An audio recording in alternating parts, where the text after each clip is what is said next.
Hey everybody, welcome back to another Firefighter Friday. Today we're here with Battalion Chief Bob Tucker. Bob, why don't you introduce yourself? Well, hello Dave. How are you doing this morning?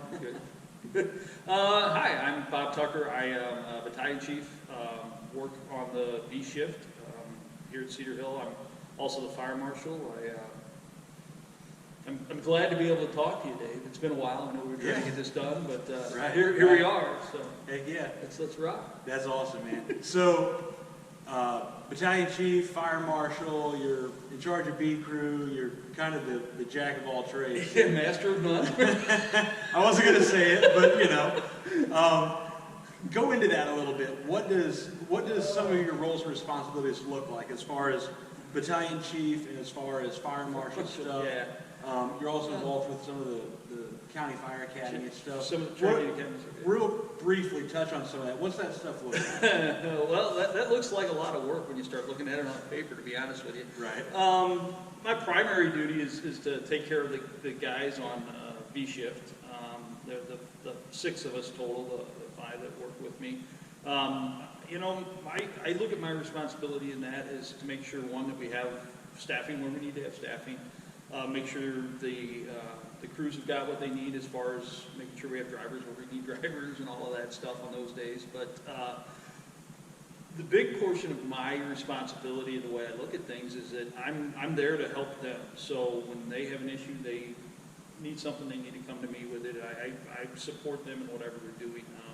One of our guys, Chris Gussie, is the EMS officer. His responsibilities have just skyrocketed recently with the COVID and everything else. And he's always asking me, well, can I do this?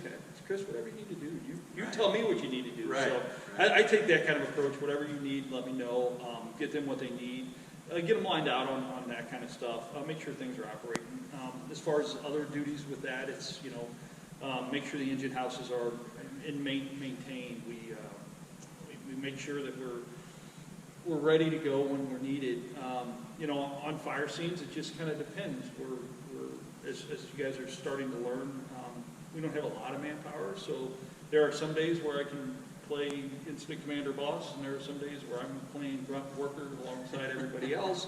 And you know, I like that. It's one of those things where it's kind of the best of both worlds, because I do have some responsibility in that role, and I do get to go out and have fun and play and drive fire trucks and do all the things that kind of brought me into this in the first place. So that's the B shift stuff, and I spend most of my day doing that kind of stuff and doing our daily stuff. But additional duties, you look at the fire marshal's office.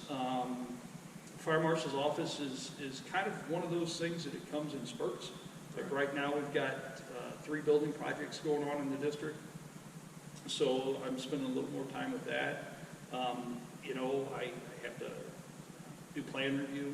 When I get the plan submitted, I look at that. We're hoping to get our company level inspections up and running again. Once we get that up and running, I have to review all those inspections, so that adds a little bit of time to my day doing that. Right. The big thing that we look at in the fire marshal's office, aside from public relations and PR side, which you and Battalion Chief Griffith take care of, it's all about making sure the buildings are safe for the people that are occupying them. And we we focus mostly on commercial occupancy. So we're trying to get those businesses once a year. We're trying to get the new construction and make sure it's safe for everybody. And that's, pardon me, that's a lot of it. A lot of that responsibility was gifted to me, I guess you would say, from some people before me that we've always tended to have a strong fire marshal's office. And I think, and I hope we're continuing that. That is one of those positions that is a thankless position. Yeah. And it requires a lot of work. I mean, there's a lot of behind the scenes stuff.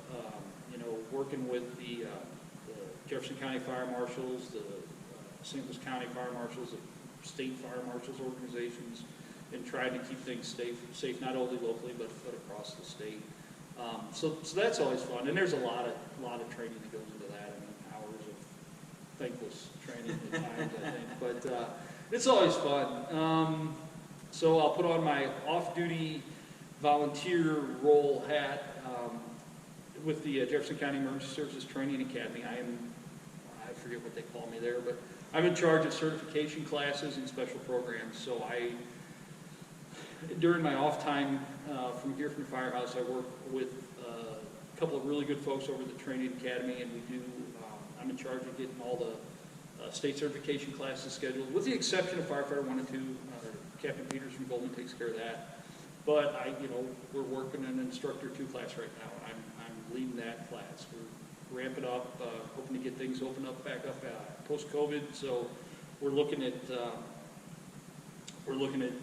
CEU classes for everybody. We're looking at other certification classes. I'm trying to find somebody that can travel to the great state of Missouri and hopefully get a national speaker in here this year. I'm still having a little trouble with that one, but.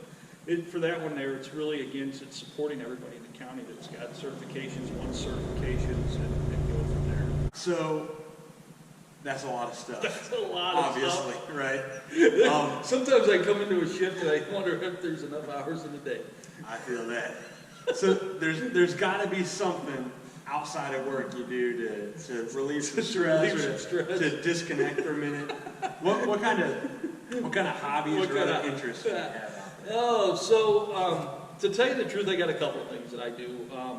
I don't want to call myself an avid reader, but I like to read. So I do have quite the book collection, whether it be fire service related, a fair amount of business books at home too. But I like to dive into some literature every once in a while.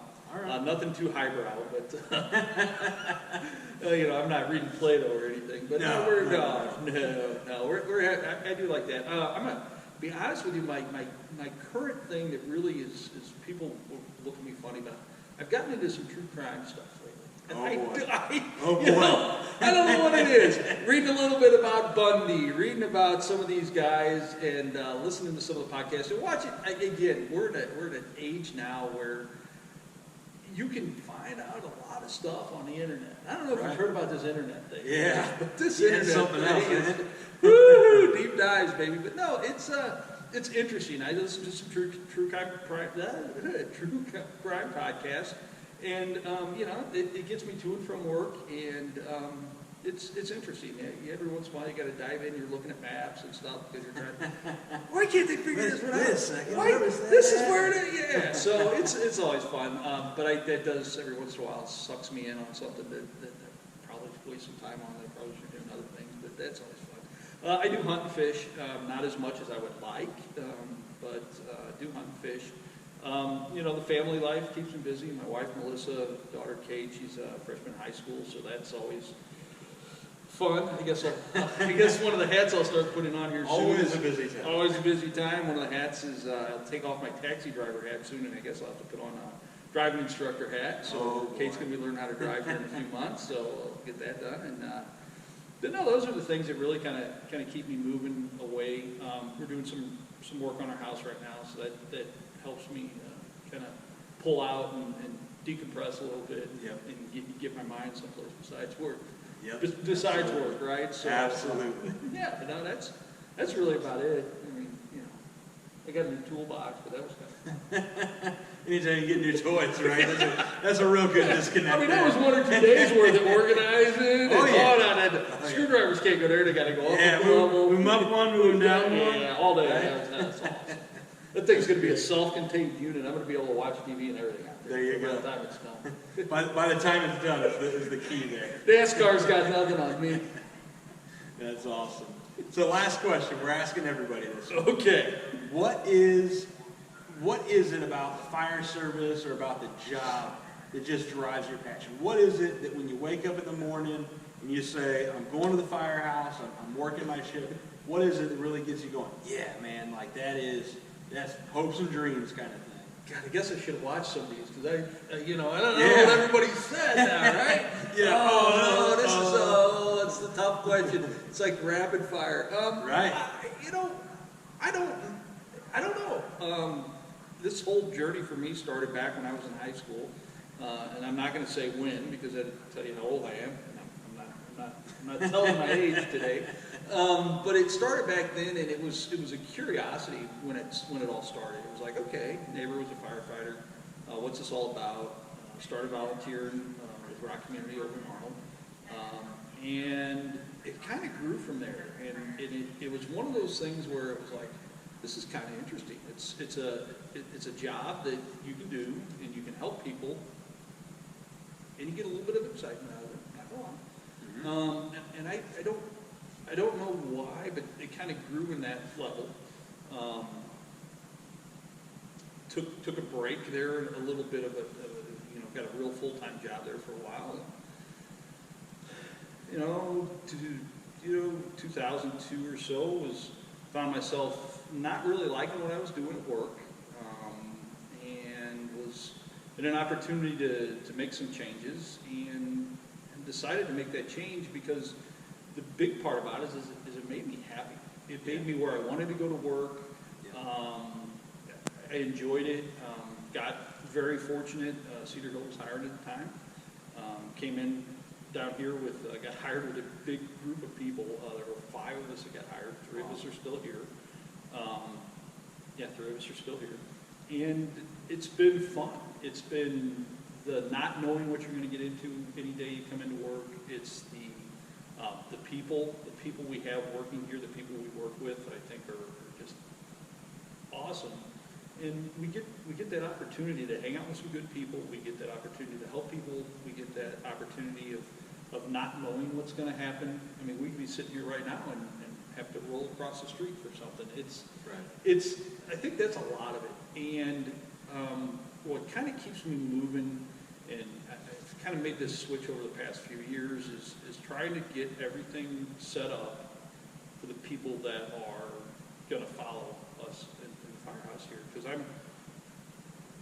I'm the old guy that we talked about when I started here 20 plus years, or right at 20 years ago. So it's interesting.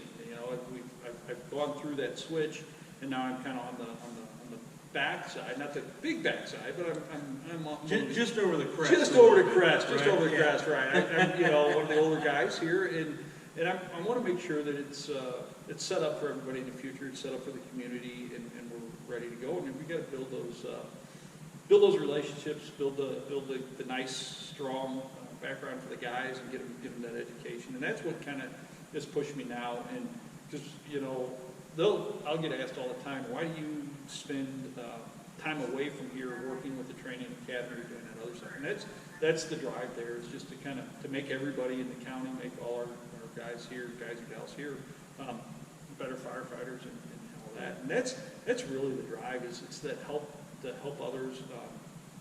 My wife wishes I could learn the meaning of the word no and how to use it appropriately in a sentence, but that just doesn't really roll off my tongue real well. But it happens. It really does. Yeah. And the big key, like I said, the big key is to make things better. The guys that are working on projects around here now, the new fire trucks and all that other stuff. This is my last set of fire trucks that I'm gonna see in my career. Right. So make them good, make them so that you guys can continue to use them for years to come, and that's kind of where we're at. Yeah. So Exactly right. Well, that's awesome, Bob. Thank you for sitting down with us. anytime, man. Yeah, hopefully we'll talk again soon. Hey, you know where I'm at. Yes, sir. Oh, yes, it worked. It worked. Well, guys, thank you for joining us this week. And as always, we'll catch you on the next one.